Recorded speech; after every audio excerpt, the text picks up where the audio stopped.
প্রতি 4 বছর পর পর ফুটবল বিশ্বকাপ শুরু হয়, তা আমরা অপেক্ষায় থাকি যে কবে খেলা শুরু হবে। তা এই খেলা বাসায় বসে সবাই বাসায় বসে খেলা দেখা আসলে মজাও নাই আর কোনো ইউ নাই। তো সবাই যদি একসাথে বসে ঝাউবান বা অন্য কোথাও যদি বসে খেলা দেখা যায়, তাই এটা অনেক আনন্দজনক। আমি আশা করি এই খেলা এই খেলা অব্যাহত থাকুক, খেলা যেন বন্ধ না হয়। আমরা একা একা বাসায় টিভিতে বা মোবাইলে দেখে কোনো আনন্দ পাই না, যে তো এখানে এলইডিটা দিচ্ছে, সেটা দেখা যায় সবাই একসাথে হইলে খেলাটা দেখে একটা আনন্দ বুক করা যায় বা খুব ভালো লাগে। এটা যদি এখানে থাকতো তাহলে আমরা অনেক খুশি হইতাম, কারণ এটা এটা না হলে আমরা আনন্দ পাই না। দেখা যায় সবাই একসাথে হয়, ভাই বেড়াদার মিলে সবাই একসাথে খেলাটা দেখে খুবই ভালো লাগে দেখি। আমরা এই জেলা প্রশাসনের বন্ধের সিদ্ধান্তে আমরা বিস্মিত, ক্ষুব্ধ, আমরা হতবাক হয়ে গিয়েছি।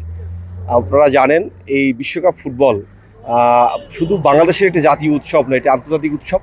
এবং বাংলাদেশে যখন 4 বছর পর পর এটি আসে, শিশু, কিশোর, তরুণ, যুবক, আবাল, বৃদ্ধ, বনিতা, সর্বস্তরের সাধারণ মানুষ এটি রাজনীতির ঊর্ধ্বে ওঠে, এটি ঐক্যের প্রতীকে পরিণত হয়, উৎসবমুখর পরিবেশে খেলা দেখে।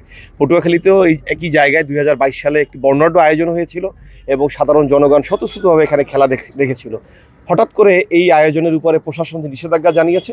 আমরা প্রশাসনের কাছে বারবার অনুরোধ জানাচ্ছি এটি রিভিউ করার জন্য। কালার এক্সপার্ট ডার্ক স্যাপ এবং মাইল্ড অন হ্যান্ডস টেকনোলজি সমৃদ্ধ অরিক্স অ্যাডভান্স ডিটারজেন্ট পাউডার, আপনার লন্ড্রি এক্সপার্ট। এবং প্রশাসন যে যুক্তি দেখিয়েছে, আমরা প্রশাসনকে বারবার বলেছি যে এখানে কোনো সংঘর্ষের পরিস্থিতি নেই, কারা সংঘর্ষ করবে। এখানে যদি প্রশাসনকে কেউ ভুল বুঝিয়ে থাকে, আমরা তাদেরকেও নিয়ে বসার জন্য বলেছি এবং প্রশাসন যেন এই নিষেধাজ্ঞা অবিলম্বে উইথড্র করে নেয় এবং এই একটি সুন্দর বর্ণাঢ্য পরিবেশে, উৎসবমুখর পরিবেশে যেন পটুয়াখালীর সর্বস্তরের নাগরিকরা খেলা দেখতে পারে, সে আমরা প্রত্যাশা ব্যক্ত করছি।